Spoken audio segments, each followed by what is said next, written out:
morning, good afternoon, good evening from beautiful Paris. I'm really delighted to welcome you all for the first Women's Forum Daring Circle virtual session.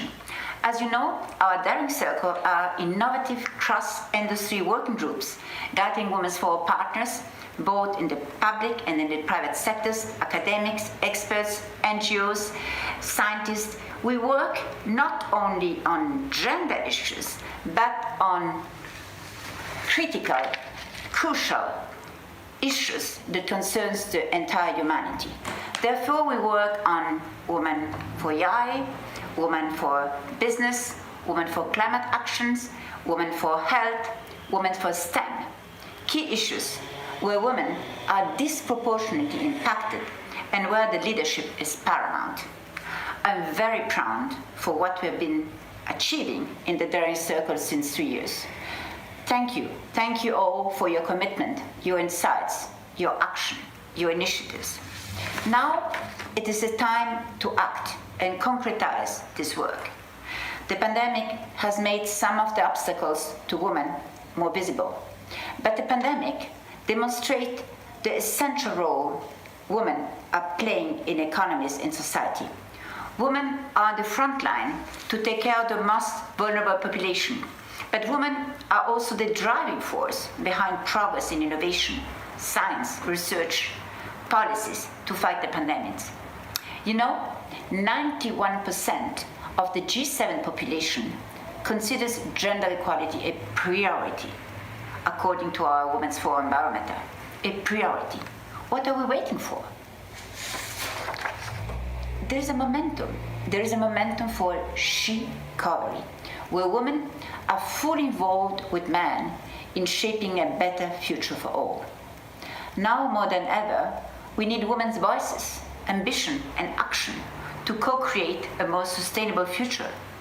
Now more than ever, we need women in the workforce, in the labs, in the boardrooms, at the decision-making tables to lead climate action, to design the future of work, to drive ethical and responsible finance.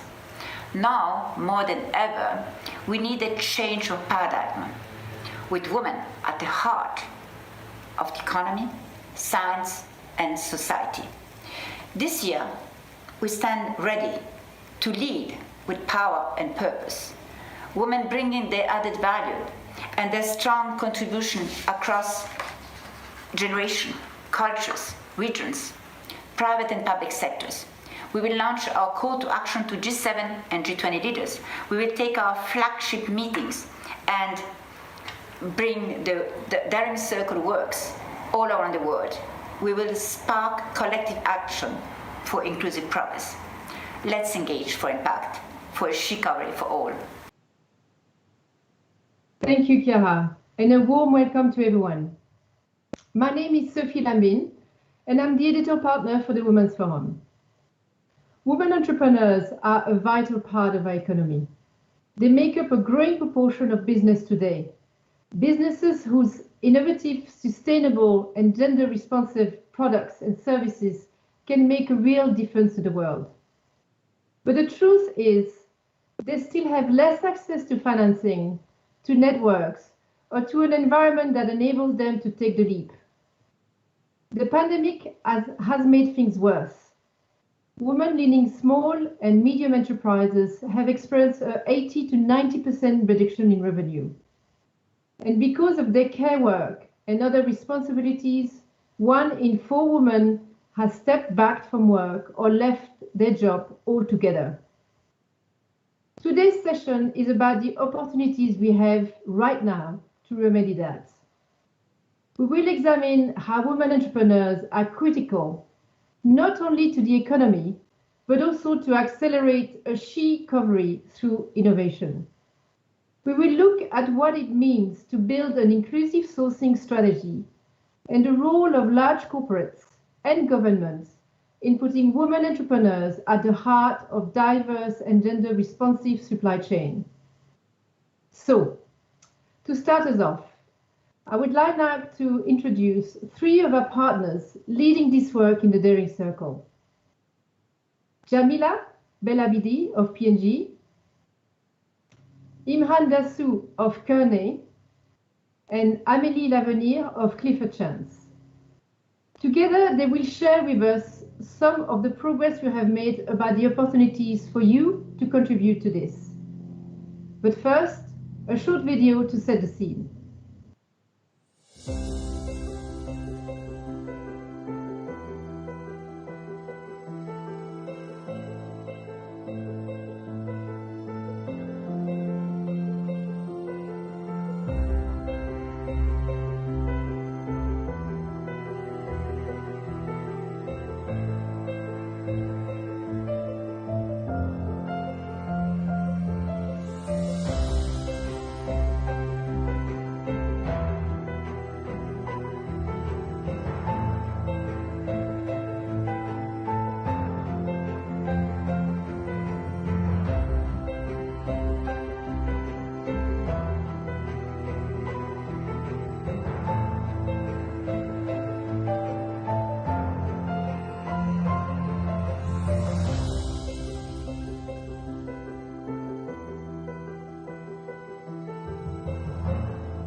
Hello, everyone. My name is Imran Dasu. I'm a partner at Carney.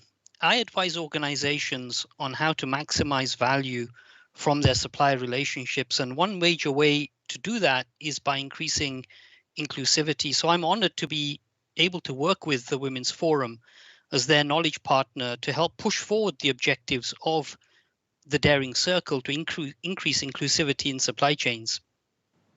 One of the first priorities for us was to understand the extent to which supplier diversity is a critical issue for my clients and more broadly organizations around the world.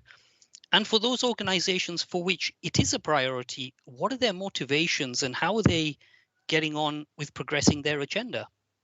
So in 2019 and again in 2020, working with the Daring Circle, we conducted surveys to better understand what was happening. And the results of the recent survey will be presented and explored further in our report, which will be published to coincide with this event. But I'd also like to provide some context and a few data points based on what we're hearing and seeing. We're all experiencing the acceleration of trends in the move to online retail and remote medicine, remote working and schooling, adoption of e-payments, and so on and on. And these changes, which were anticipated to happen over decades, are actually taking just a few months, whether we like it or not. But the hopeful news is that the level of interest in supplier diversity has also seen a step change. And my colleagues and I, working with my clients, we've observed something around a 10x change in interest in supplier diversity across organizations, across geographies. So it's very clear to us that a conversation is underway, linked to corporate citizenship and a genuine appetite to build back better. Organizations are really looking at themselves in the mirror and asking how they want to show up in society and what they need to do now to get to that point. And supplier diversity has been a central aspect of those conversations. And often organizations are citing pressure from employees to attract the right talent, to keep the right talent, have a sense of purpose for their employees, also driven by justice and equality movements such as BLM and Reclaim the Streets. You may have seen that Google has reported a 28-fold increase in searches for Black-owned businesses. And it's clear that pressure comes from other sources too, from consumers, from customers, from shareholders, and yes, also potentially increasingly from governments too. So somewhat perfect storm, but I think one that's a source for good. Business has historically shown that it can actually, when it wants to, move faster and in more creative ways when the appetite and ambition is there and the case for change is compelling. So organizations are really asking themselves, well, what's our license to operate? And what should we do? Should we do the minimum and just kind of meet regulatory requirements, avoid fines and avoid reputational risk? Or should we really move ahead of regulation? Should we be bolder? Should we be faster? Should we take this window of opportunity to meet and exceed expectations and not really wait for regulations or even guidelines? So I just want to share now some of the more quantitative information coming through the survey, which largely supports the observations that I spoke about. There's really evidence that there's a rapidly changing landscape in terms of diversity and gender responsive procurement programs. Executive level commitment has actually doubled to 31% from a base of 14% just a couple of years ago. And now 47% of respondents actually say they have a supplier diversity or gender responsive program versus only 35% just a couple of years ago. So a 12% increase already. Now, Europe still lags the US, but the gap has closed. 2/3 of US participants have a suppliers diversity program, but 2/3 of European participants don't. So still a way to go, certainly in Europe.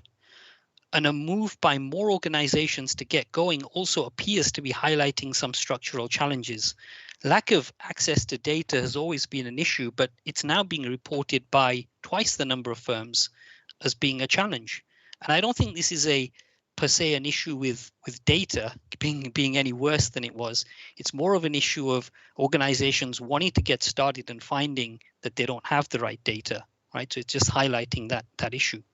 Now, a quarter of organizations are still saying that they don't know where to start. And so shortly, Jamila Belabidi from P&G will speak about some of the practical interventions that she's driving at P&G. But before that, just a couple of extra things.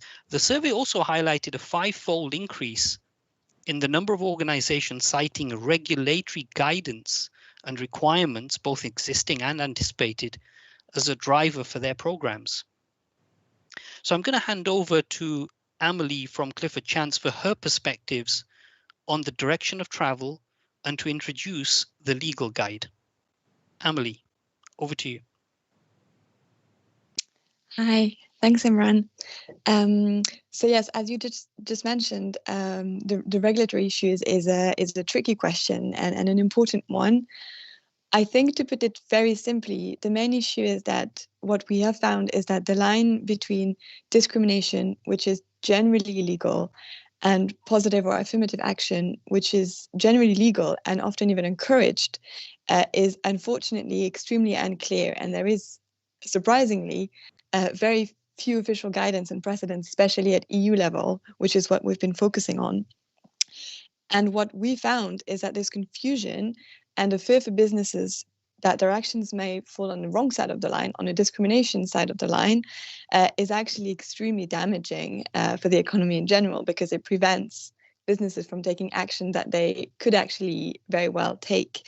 And this is why at Clifford Chance we've been working with the Daring Circle for the past 2 years to try and provide some clarity and some concrete guidance based on general EU law principle to try and help businesses understand what they can do, what they can't do, what they should be promoting internally. And this is why we have prepared the legal guide, which is included in a toolkit for action, to try and give some concrete example and guidance that can be easily accessed by businesses to check what they can and cannot do, and which we hope will be helpful and help various businesses navigate the complex legal background, and which we hope we can enrich in a couple of years, where hopefully there will be more case law available at EU level and more guidance and more official statements from governments and EU entities in support of affirmative and positive action to promote this action. And I think now I'll turn to Jamila to ask you, as a purchase director and as in being in charge of inclusive sourcing, what you have engaged with the Women for Business Daring Circle and what you've been working with recently. Thank you very much, Amelie. Well, inclusive sourcing or supplier diversity at Procter & Gamble has been a business strategy for years. In the US first since the 70s and globally since we proactively expanded our program in 2015. While we are very active and busy with our own program, we also believe in the collective impact, the collective power when we all join forces to address those inequalities within the supply chain. So back in 2018, together with the Women's Forum, we've co-created the Women for Business Daring Circle because we saw a very low level of awareness, of understanding, and of engagement from all stakeholders, including the private sector. And we're looking at this initiative as a catalyzer, as a connector to help really make this a reality for all of us. As Imran mentioned, there is a clear trend towards supply diversity. And I tell you, this is one to stay. It is really time for action and for impact. Now, let's try to make this a bit more practical. I'd like you to think about supplier diversity being as easy as adding one additional criteria to your supplier's selection. Be simply curious about who owns and lead the company on the other side. I personally believe this is within the reach of every procurement organization, should you be willing to take the plunge. And actually, you will be surprised as you get started because you're most likely already working with many fantastic women-owned and women-led companies, even if this is with a few. At the end of the day, such program is really all about making you conscious about our collective responsibility and the business imperative to act. And it's really about getting us more intentional, right? Intentional about our inclusion efforts by offering those companies equal opportunities to access companies' contracts and integrate them within our supply chain. And by that, we're ultimately giving them a chance to thrive economically. But this is also about leveling the playing field by giving those companies, as we heard earlier, a better access to finance, capacity building, networking opportunities, and also expertise that is really widely available within our own companies, and so on. Again, this is the perfect time for all companies in the room today to take a leadership role and really demonstrate how inclusive they are beyond their internal walls, and how they're leveraging one of their key assets, which is their purchasing power, their company's money to drive positive change in communities. So be a leader in stimulating and enabling a she recovery. Pave the way for you, but also for your suppliers. Invite them to also reapply a similar program, because this is really how we will see and create this ripple effect we're all dreaming about, right? So I really want you to just take a second to imagine what it could look like. But also, this is one of those programs which requires a long-term commitment, right? And the right level of support from, high level in the company. It also requires some internal processes interventions. But you're not alone, because in order to help you, we've actually created this Women for Business Daring Circle, and all its members are all committed to bring to you best practices, but also help you understand and identify key stakeholders in that so-called industry. Get you access to key experts like WeConnect International, for example, who we widely use globally to identify women-owned companies, okay? But also UN Women and others. And finally, in order to help you get started, as Imran said earlier, we've also been, thanks to Kearney, developing a tool called Inclusive Sourcing Journey Diagnostic tool. This is a tool that really helps you understand where you're at on your journey, on your inclusive sourcing journey. But it will also guide you as to what you can do next in order to grow further your supply diversity program. So hopefully you agree with me and you see that there is no more excuse not to get started. So please be curious and join us on our inclusive sourcing journey. Thank you very much. So Sophia, I hand over to you now. Thank you. Thank you, Jamila. Thank you, Amélie. Thank you, Imran, for those compelling and inspiring messages. Imran, you just reminded us that the case for supply diversity is getting stronger, as the survey we're publishing today will clarify and confirm, and corporates want to go beyond compliance. Amélie, you reminded us that there is still a need for greater clarity on the legal situation, which this legal guide that Clifford Chance has developed is helping to provide. And Jamila, I think your point about collective responsibility and a very strong message. Inclusive sourcing is a powerful way to create long-term change and value, and there are many opportunities to move the needle. And I think your ask to everyone is participate with us in this diagnostic assessment and inclusive sourcing journey. In order to progress, you need to know where to start from. So thank you, all of you, for those great fire starter points, which really enables us to launch into the heart of our session, which is our panel of experts and entrepreneurs. And for this, I will hand over to Catherine Schallenberg of Clifford Chance, who will be moderating that panel. Catherine, over to you. I was on mute. Thank you, Sophie. I'm very excited, of course, to be moderating this panel today. And I think we have a very exciting discussion ahead of us. Let me start by introducing our first panelist, Susanne Michael Eldagen, who is the Regional Director for the Arab States at UN Women. Welcome, Sudan.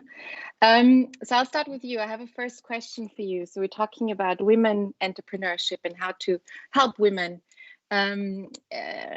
through policy and other measures. So I'd be interested to hear from your perspective, how do you see this gender gap in business and entrepreneurship, and what are the benefits to address these gaps?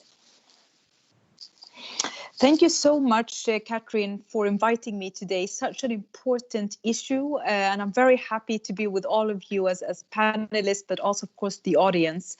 It's an important question, and to summarize, and if I want to answer that question in a succinct manner, I would probably summarize it in 2 words.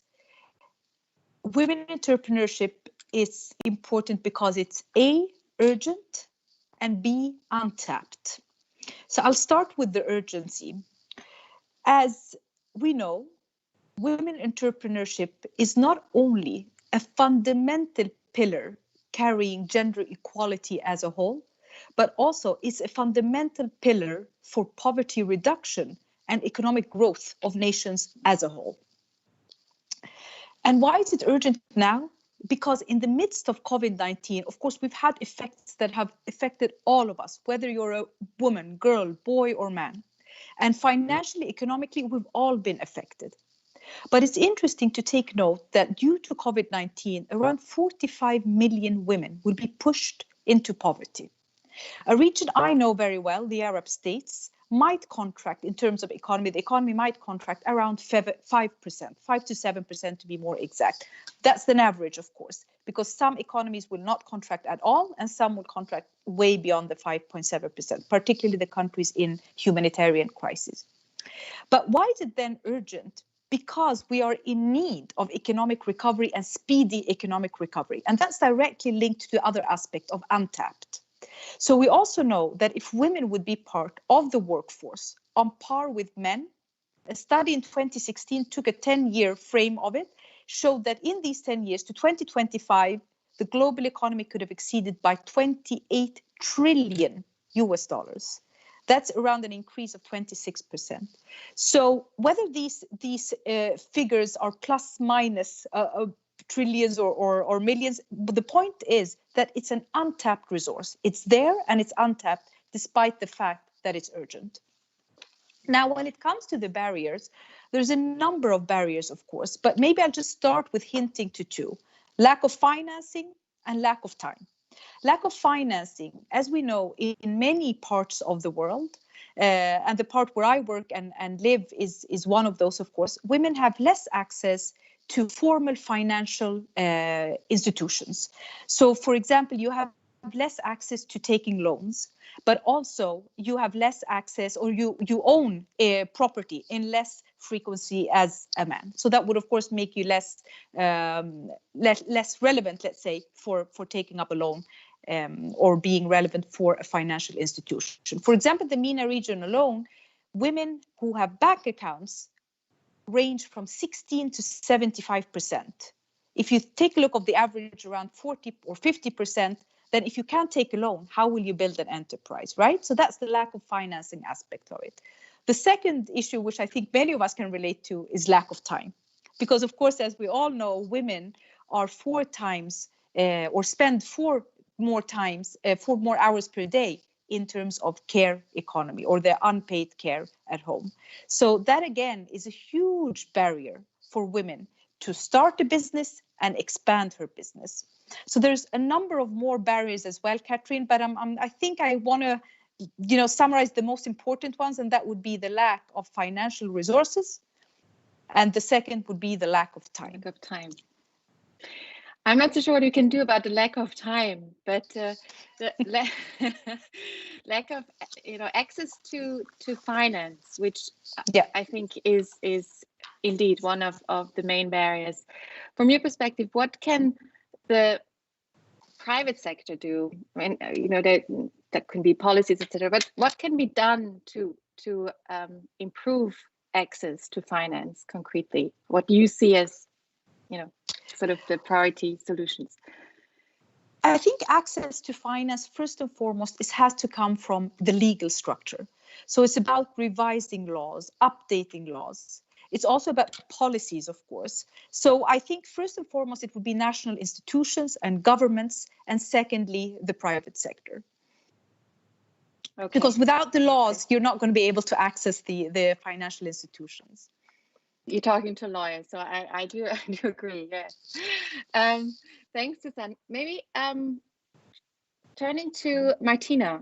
Martina Cusano is the CEO and co-founder of Mukaku, which is a company that was founded in Italy by Martina and that designs innovative and fun learning products for children. Welcome, Martina. Martina, as a woman entrepreneur and innovator who creates children products, which I understand also from our discussions are mostly bought by women consumers. Can you tell us something about the challenges that you have been facing in starting and growing your business, and what do you think should be done to address these challenges? Hi, Katri. Thank you for having me here today. And I hope my experience can actually really help other women. So I started my own company in 2015 in Italy, which is one of the smallest startup ecosystem in Europe. Despite that, we have grown our company internationally and we have achieved very important results. Also, we are mostly women, and which is something I'm very proud of. So coming from my own experience, I think the biggest challenge that actually any startup has to face, not only women startup, especially in Europe and especially in the smallest ecosystem, is access to funding in terms of equity. So we all know, because there are many studies about it, that for women, and also has been talked before, for women, this barrier is even bigger. And there's been for a long time, there has been a lot of discussions around that. And the common solution that has been found to address this problem is to actually get more women into the investor network, thinking that that could lead to more women-led businesses to be funded. As a founder of a company that caters mostly to women clients, I can certainly testify that when I pitch my business to another woman, It's much easier to explain my product and to explain the value of the market I'm addressing. However, in all honesty, investors, male or female, they will always take their investment decision based on data. And data is pretty much gender neutral. What I think in reality can make a big difference in terms of access to funding for women is the type of investor you can reach. Startups are typically funded by venture capitalists whose investment strategy is to look for opportunities that have one chance, even a small one, to become a unicorn, to become that one company out of 10 they have in their portfolio who can deliver a 10x return on investment, while all other companies will either go bust or they will just pay back the same amount that has been invested or a fraction of it. So I think it is this specific logic of investment that actually discourage many women into getting into the funding game. It kind of goes back to the risk adversity that many studies have attributed to women. And I don't think that risk adversity means that women are less ambitious or have a smaller vision for their businesses, rather the opposite. But I think we are less willing to take the type of risk, the incredible risk that it takes to lead to a 10x return. Because as I recall from my finance studies, return is always a factor of risk. So to the best of my knowledge, nowadays in the market, there are no investors with the aim of supporting sustainable businesses that can create amazing products, that can solve great problems, and they can also have an interesting return on investment, but in a less risky way. And I believe this is the greatest barrier we have today for female entrepreneurship. Mm-hmm. Interesting. So again, access to finance and access to as you say, investors that are willing to invest, maybe on based on different criteria. Would you say? Yes, exactly. Okay, interesting. Thanks, Martina. Maybe we can move to our next panelist, Star, also entrepreneur. Star Carter, you are Chief Operating Officer and co-founder of Canaris, an innovative platform that started in the US and which supports companies and employees that are engaging around diversity and inclusion. So I am sure you have a lot to say on this topic. Since you are a co-founder of a business that is seeking to improve inclusivity and diversity in companies, can you, from your experience and your perspective, tell us a bit about the challenges that you see and that you've experienced and see businesses experiencing, and maybe share some insights that we could, all the companies would be, I think, very grateful to hear? Yes, loaded question. I could probably speak on it for hours. Martina, maybe we should try to get together at some point and have a coffee or wine, your choice, to talk about it. Great. That would be very nice. Yes, Canaris are Black founded. We're a women founded company. We're based here in the United States. And as you stated, we work with company partners on their diversity, equity, and inclusion efforts. And so we started our company based on inequities we experienced as co-founders in the workplace. And I was once a big law lawyer myself, did it for about 12 years. And I, of course, as a Black woman here in the States, did have an experience in inequities day to day. But I hit that pinnacle of inequities when I came up for partnership and was specifically told that I had taken 2 maternity leaves. And so I needed to wait a year to actually be put up. So of course I left, and that was really the impetus for me. My co-founders have their own various stories on leaving and founding a company that really focused on diversity, equity, inclusion, and bridging a communication gap of lived experiences and executive leadership making decisions and having the best information and data in order to make decisions on diversity, equity, inclusion. So a lot of the things that Martina said really resonated. The biggest barrier for us as a Black founded, women founded company is funding. And we've seen that in the US specifically, 98% of venture capital funding goes to men. That leaves a measly 2% for us women. And when you look at Black women specifically, which is where I have my intersectionality, you're looking at 0.06% of VC funding going to Black women. And we certainly saw that as we talked to investors, and what Martina said also resonated, because we certainly had investors look at us and discredit what we were trying to do, didn't really fully understand and say, oh, it's a meritocracy, there's no inequities, what are you talking about? And then also seeing the difference in quality of questions being asked. Men are asked promotion-oriented questions. The sky's the limit. Tell me about what you can achieve. Tell me about advancement. Tell me about your hopes. While women are asked prevention-oriented questions. Let's talk about the risks, the responsibility, the security. And we certainly saw that. So really had to work toward changing those prevention-oriented questions to give promotion-oriented answers, because as you can imagine, promotion questions begets a promotion answer. So flipping to that second part of the question, with respect to what we're seeing with companies, I think we've hit, to me, the name of the game. And it really is, I think it was Jamila that mentioned it, intentionality is the word I think we all need to look at. Diversity and inclusion is not a one-size-fits-all, right? It needs to be surgical interventions. That means we look at a specific organizations, we assess specifically their systems, their policies, their procedures. What are they doing for hiring processes? What are they doing when it comes to promotion? What are they doing for pay? Are they disclosing pay bands? Are we asking applicants, what are you currently paid? Which again begets that continued gender parity issue, because we know women are vastly underpaid compared to our counterparts. Things like that, with respect to looking at it from a systemic basis, is critical for DEI, and digging into that for a specific company and then tailoring specific solutions. So what we've done historically really is do a best practices, right? And implement that across the board, across all companies. And that, I think, is a very large reason we haven't seen DEI, at least specifically in the US, move. It's been very, very stagnant. And so I think if you're getting a more tactical approach of what we're seeing and what we're telling our company partners as we work with them, you got to look at more than just diversity. Historically, companies look at just diversities, they look at the numbers, and then they say, we're good. But there's no really in-depth look at where are you at the entry level, all the way up to the top, to the board level. And then what is the reason why we're going from X% down here to close to zero at the top of that pyramid.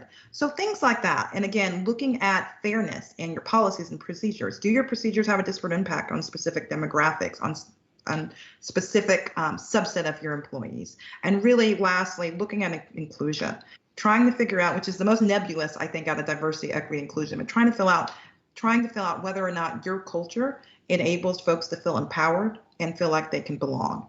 And working, and that's what we do at Canaries. We work with company partners to measure that inclusion and then provide recommendations in order to implement ways in order to increase that equity and inclusion portion. And would you, so going back to this idea of women entrepreneurs getting less funding, having less access to funding, and investors for XYZ reasons investing statistically more in male-led businesses.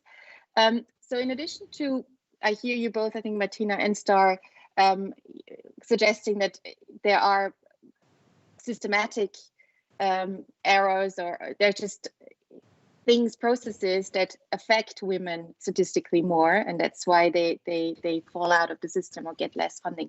But in addition to addressing those systematic problems and issues, would you go as far as to say there should be some positive affirmative action done to make gender or other diversity criteria and investment criteria, for instance, for investors? Would you go so far, or do you think it's a question of looking at the processes and making sure that they don't affect, that you get the bias out of the system in a way? If I can answer first, and then maybe Star can also give her opinion.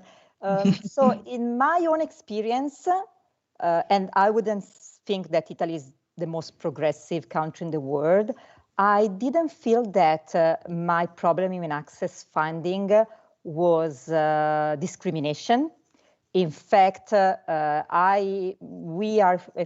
we are two co-founders, we are both female, and we started our own company when I had two small children, and my business, when we did our first round of financing, my business partner was very visible pregnant. And of course, as we do kids products, the question if we are mothers always comes up, and it's not discriminatory. So I never felt that it was a matter of discrimination. So I don't feel that what's on my own personal experience, and I know that there are also different type of experiences, but I don't think the most effective way would actually be putting criterias that reinforce the need of investing more into women. I think we need to go more to the roots of the problem.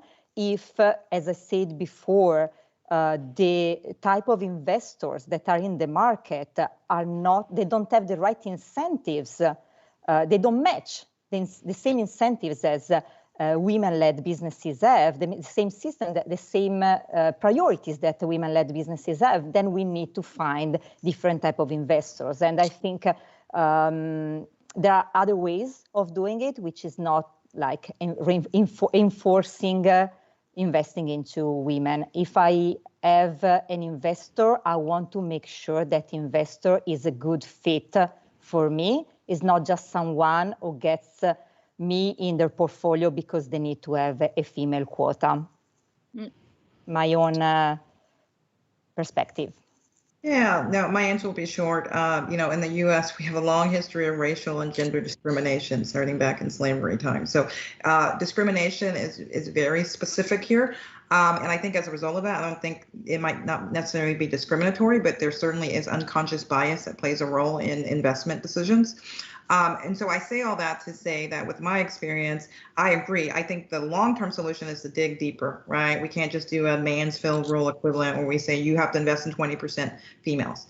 Am I against that? Absolutely not. For a short-term solution, in order to start getting more women in play as a stepping stone to get more women entrepreneurs out there and to get more women in the VC spaces, because they know now we got to get more women in and we need more women VCs to have that perspective, I would absolutely be a proponent for.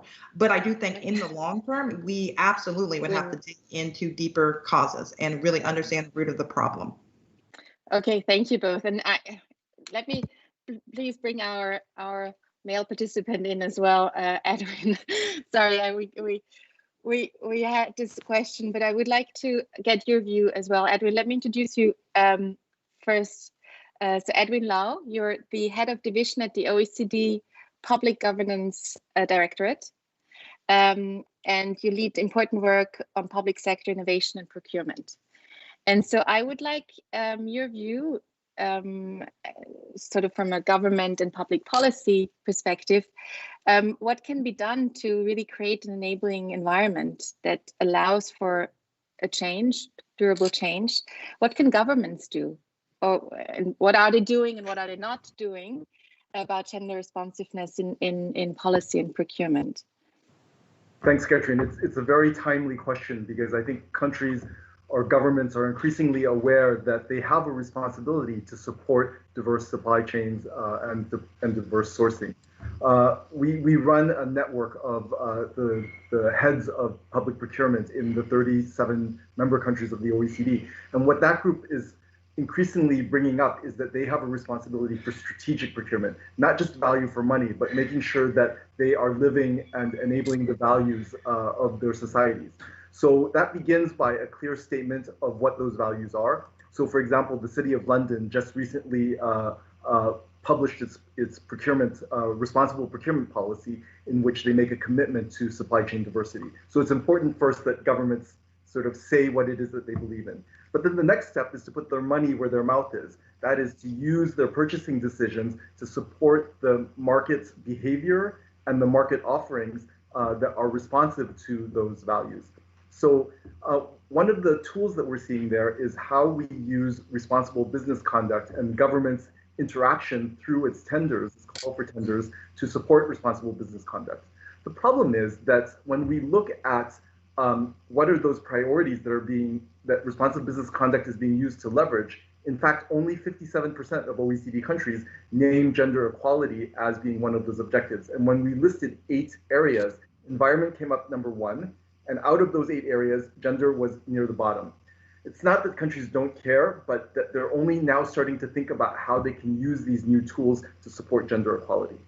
Now, when we do see tenders specifically talking about gender issues, the most oftentimes we see equal pay. So that's a very common issue. So in Switzerland, for example, there is a requirement that all companies responding to government tenders have equal pay provisions. And the government even authorizes checks where penalties can be levied if companies are not in compliance with those regulations. However, what's good about the Swiss example is that they're not just playing a gotcha game. In fact, they want to leverage a change in behavior. And so they have a tool that's called Logib, which allows companies to do a self-analysis to see how their pay policies match up to those of the general market so that they can take proactive steps in order to be in compliance. I think some of the other really interesting things that we're seeing in countries or at all levels of government are going beyond pay equity to look at other variables that impact on gender equality. So for example, the city of Berlin requires companies that are responding to tenders to make commitments to improve gender equality, whether that has to do with work-life balance. Earlier, we were talking about the caring responsibility for women. So they're trying to have this sort of deeper, more nuanced approach to ensuring equality for women. And then what we're seeing is that beyond making requirements, governments are also trying to support women entrepreneurs. The US, South Korea, Chile, all have networks of women entrepreneurs to help support their presence in the market to respond to government tenders. And the Chile's Women's Supplier Certification Program actually identifies women-owned businesses so that they can inform government purchasers so that when they're looking for those women-owned businesses, they can find them. And then perhaps just one last example is how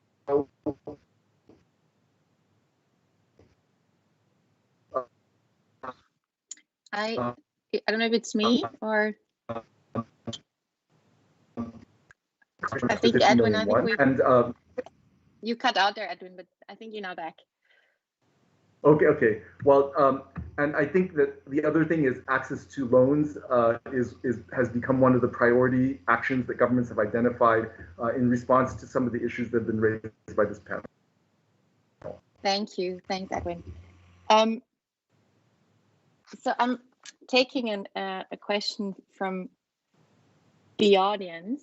Edwin, I think it's for you. So how can governments best enable diverse businesses to scale up? So if I look at some of the examples of what OECD countries have done, for example, Chile has an e-marketplace, and that e-marketplace is sort of a web-enabled tool which allows women entrepreneurs to have access to government tenders. And what we found is through that tool, today, 45% of government tenders go to women-owned businesses. I think that's like a huge success story. And the way they've been able to do that, is to, of course, allow the access, but they've also taken the lessons that they've gained from these knowledge centers that I was talking about, and they've actually turned it into a guide, which then they've made available to women entrepreneurs. So it's really taking this proactive, sort of identifying those barriers and then systematically addressing in order to be able to allow that scaling up. Okay, thanks, Edwin. From listening to you and also the other panelists, it seems to me that the challenges and probably solutions vary from region to region. And so I would be very interested to hear from each of our panelists, sort of from their region and where they work in, what they see in terms of specific, well, we've heard a lot of the challenges, but specific actions which have improved gender responsiveness, inclusiveness. I don't know who wants to start. Anyone wants to start, or maybe Suzanne? Why don't I start with you? I assume you being in the Middle East that there are specific challenges for women, and maybe specific solutions that you see that have worked. Absolutely. Thank you so much, Catherine. I would say specific challenges, specific solutions, but also very specific opportunities in the region. And I have to say that I'm Swedish Egyptian myself, so I could do all that comparative analysis almost in real time. And these are two very different countries, two very different regions, if you think of Europe and the Middle East. But also I would say that there's a lot of commonalities in terms of women, and particularly women in entrepreneurship. I have been nothing but impressed, to be completely honest with you, in terms of the strong role models that we have in the region. And now I'm speaking predominantly about the Middle East region because that's where I work, about the strong role models that we have in the region, women entrepreneurs that started from scratch, and in very few years really had a tremendous success in terms of growing their businesses.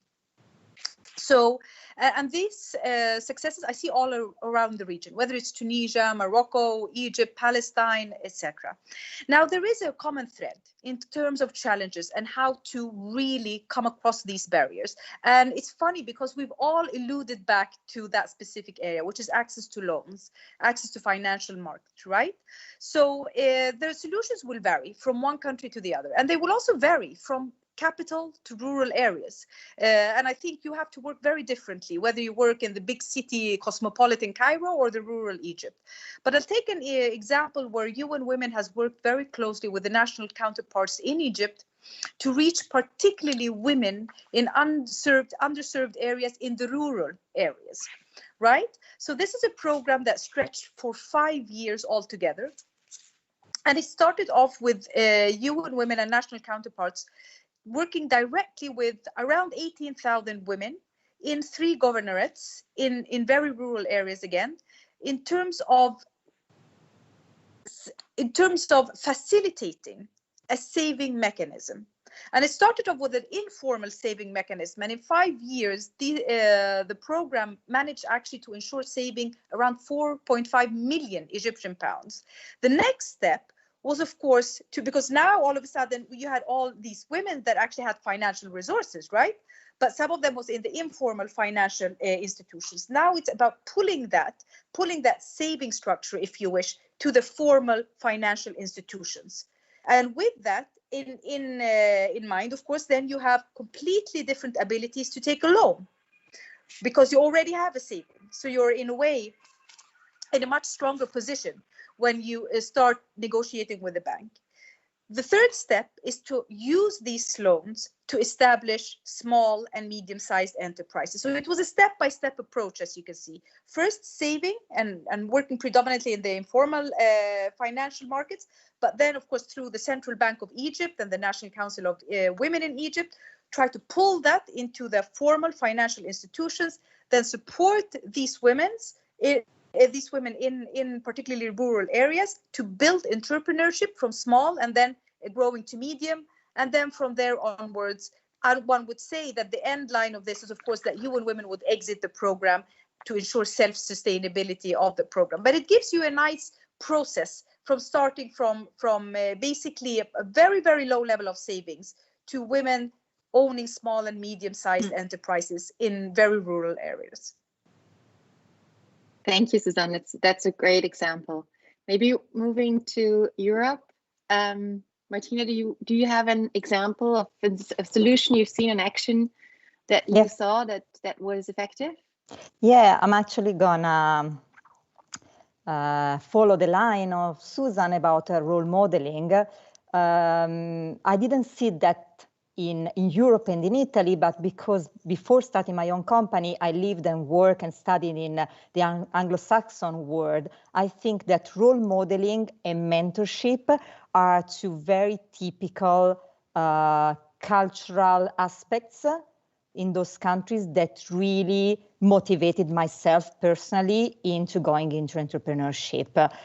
Seeing other women doing it, seeing that it's possible, And even being able to access to those women for mentorship really made a difference for me.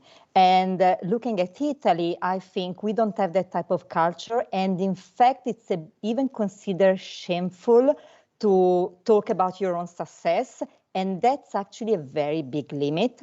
We also don't have that type of give back culture that is very typical of the US entrepreneurship startup world. So we don't even we don't even have access to mentorship, and we don't give it back in that sense.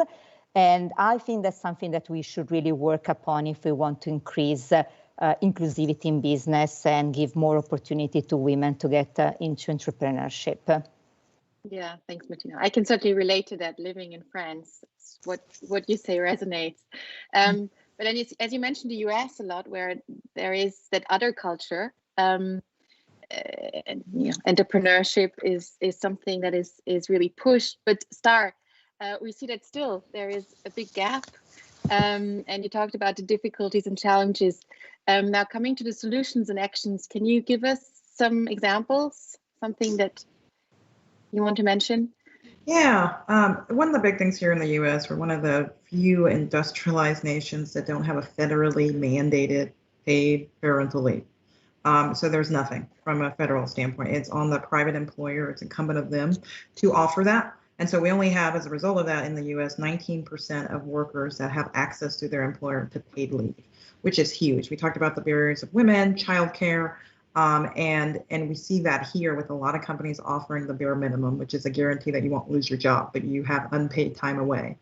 So a lot of things we talk about with our company partners is really thinking through their maternity leave. Do they have one? Are they open to offering some kind of paid maternity leave?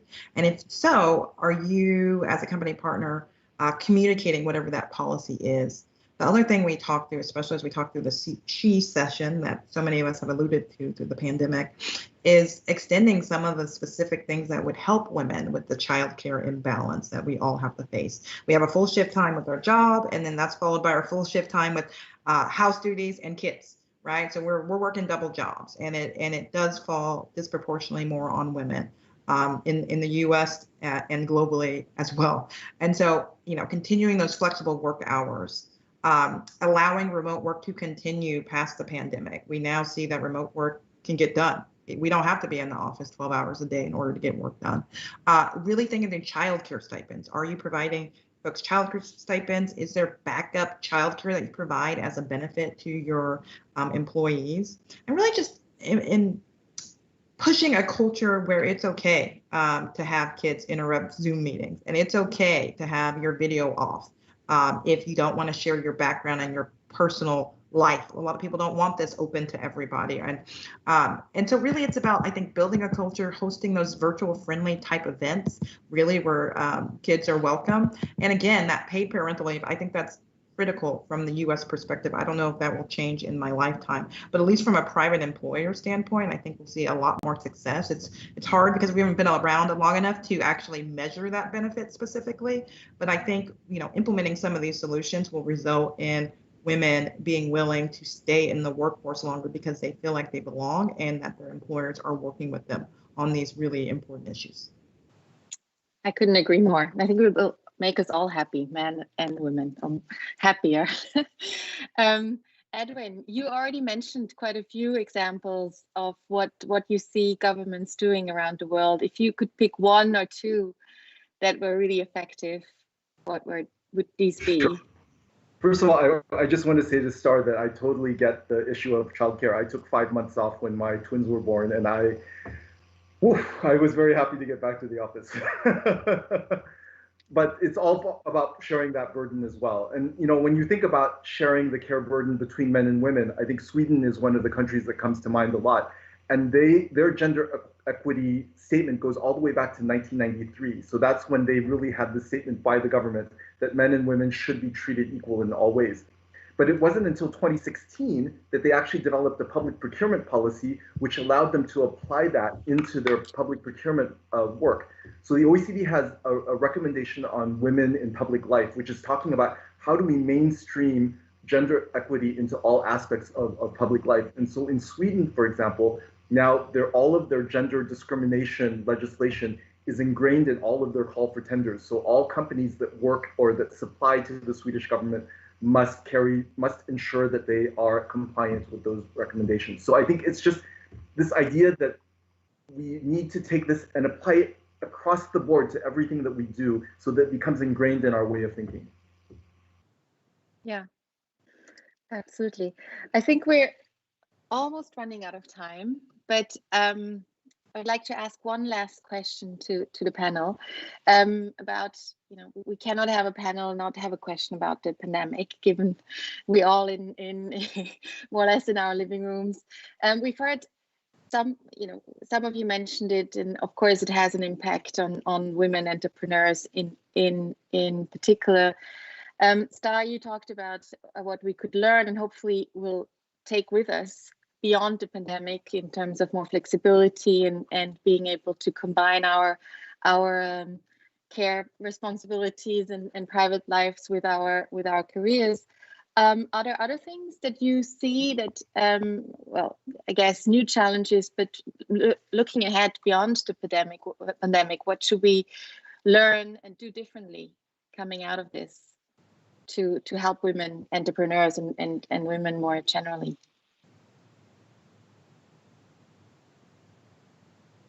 Maybe Suzanne, can I pick on you first? Suzanne, you're mute, I think. I'm sorry. So the question is basically beyond COVID-19, what can we do to accelerate further gender parity in the area of entrepreneurship, right? I think we all agree that it will affect, or it has affected women to a larger extent, COVID-19, and the way it has changed how we work, how governments have put a lot of money into the economy. I guess my question was, what should we learn, or how should we use this crisis going forward to help women to stand up again and help women entrepreneurs going forward? Sure. So I think actually Star alluded to it earlier. There were some, we've all learned some lessons from the COVID-19 crisis in terms of working. And some of the issues, some of the areas work very well. Some of them don't work that well. But one of the, I think, red threads here again is that working from home, it's possible. You can actually do quite a lot from home. I work in a relatively large organization. So at some periods of time post-COVID-19, some elements of our work need to be conducted face-to-face, right? If we have strategic discussions that need that sort of, seeing each other, feeling almost the air in the room, negotiations is usually more efficient if you sit face-to-face with someone, etc. But in general, we have learned that much of what we do in our day-to-day life can actually be conducted remotely. And I do think that is one of the areas that would benefit both women and men, because naturally I would assume that most men also would want to spend their time with their children. So I think working from home has benefited me, but it's also equally benefited my husband, who also now is able to spend more time with our two children. So let's pick those good practices or successful practices that we've had during COVID-19, the ones that have benefited women but also men, and take them with us post COVID-19. And I do think working from home is one of those, or flexible working hours, if you wish. Yeah, flexible, I would think. Because I would challenge a little bit, because there is a flip side, of course, I think, to working from home that I see, which is, does it not affect women also because they have less opportunities to network? We're a bit in silos. I see on these sort of calls, women speak up less than men. So, I think there is also a challenge that comes with this remote environment. Absolutely, and I agree with you, and that's why I started with certain elements of our work can be conducted efficiently from home. But I actually don't see a future where we're going to work from home remotely 100%. I do think you need that physical interaction, you need that face-to-face, but there's certain elements of every staff member's portfolio that can easily be conducted from a home environment. I couldn't agree more. I will say that I probably have seen my coworkers' family more now than ever before, but putting it in the back of a video and saying hi, and I've gotten to know their dogs and their cats and the folks that show up. I think just from a very like low level, not so high level cerebral is really going out of the pandemic with having more compassion and understanding that there's a hell of a lot more to life than just going to work every day. People have family. And that's been made very clear as we all miss the human interaction that used to exist before the pandemic. So having some compassion, understanding, and knowing that people are nuanced. Specific women are dealing with specific issues. In the U.S., we've had a refocus on racial reckoning with George Floyd happening, which made international news and a million things since. Our Asian brothers and sisters here in the U.S. are dealing with violent acts as a result of racism from the coronavirus coming out of that. And so understanding that people are nuanced and they're complex and respecting that and knowing when they come to work, they need to bring their whole selves and companies need to do what they can to support those individuals. And I think the last thing, just as a working mom and all the crazy thing happening, self-care. I've tried to cross out time specifically for meditation. And so I don't go crazy because sometimes I feel like I am drowning in the deep end and just barely treading water. So taking that time to meditate, to go jogging, to clear my mind in order to extend my brain waves, I think is super important and a takeaway for me, at least, coming out of the pandemic. On that, I like that end note of meditation and taking care of ourselves and physical exercise. Maybe we should take that as our note to end this discussion. First of all, thank you to the panelists. It was a great discussion, very interesting. We learned a lot, heard a lot from very different perspectives. And I think it's time to hand over back to Sophie. Thank you, Catherine. Thank you, panelists. I thought there were so many great insights and calls to action that you shared today. I think first you all reminded us that women entrepreneurship is both urgent and an untapped resource for a post-COVID recovery, that there are some great geographical disparities, Suzanne, even within a region like the Middle East. Thank you also, Star, for bringing up this intersectional perspective and reminding us that minority women entrepreneurs or urban or rural women entrepreneurs may face different or heightened difficulties. I think on the access to finance, you highlighted the importance of the wider regulatory environment and procurement policy. Edwin, government-led ways to bring networks of women together or role models and mentors that was also mentioned, and the need to share guidance and data.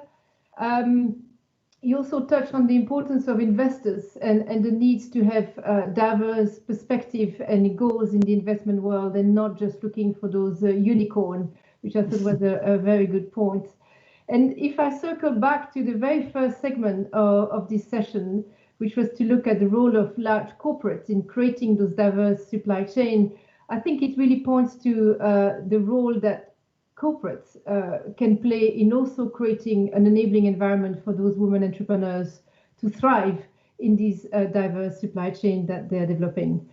So all begins with the first step of assessing and understanding where your organization is, which was the message with which Jamila left us.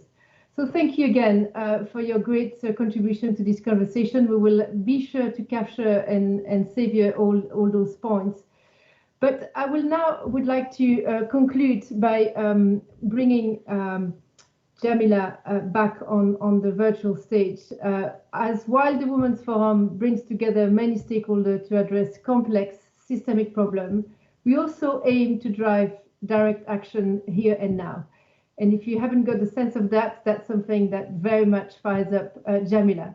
So before we close, I want to hand over to you, Jamila, to share a bit more information about a very important new Women's Forum initiative, which is really designed to harness that innovation of women entrepreneurs, particularly those who are focused on driving a green and inclusive recovery. Jamila, over to you. Well, thank you so much, Sophie. As you said, it's really time now to act, right? And here is a great example of how we're looking at that. So we're not yet closing the session, but to continue on a high, we have the immense pleasure to announce today that in partnership with Women's Forum, with HEC Innovation and Entrepreneurship Center and Procter & Gamble, the launch of our initiative, Women Entrepreneurs for Good. This is an amazing program designed to foster female creativity and entrepreneurship to address climate and environmental challenges. This accelerator program will equip selected women entrepreneurs with resources and capabilities to innovate further and grow their businesses. So this first edition will invite more than 100 women entrepreneurs from Italy, France, and Germany to apply to a 3-day design sprint. Then an expert jury will select 9 companies, which will then be offered a 5-month incubation period and will be equipped to apply for funding from the European Green Deal. We strongly, strongly believe in women's entrepreneurs to be a driving force behind both the recovery as well as the transition to a green economy. So we want this opportunity to really reach as many women entrepreneurs as possible. So you can find a link in the audience chat, which has more information and details on how to apply. So please, please share with your networks and spread the work. And thank you very much for joining us. Thank you. Thank you, Jamila. Women entrepreneur, do apply, spread the word. This is an exciting opportunity. Thank you for your leadership, Jamila, with this initiative, for yours, Procter & Gamble, and for the other partners supporting this. Thank you again, all of you, for your time. As you know, which is now has been a tradition for the last 4 Daring Circles session we had, we are going to move into a breakout room where we have had in the last few days some really rich conversation.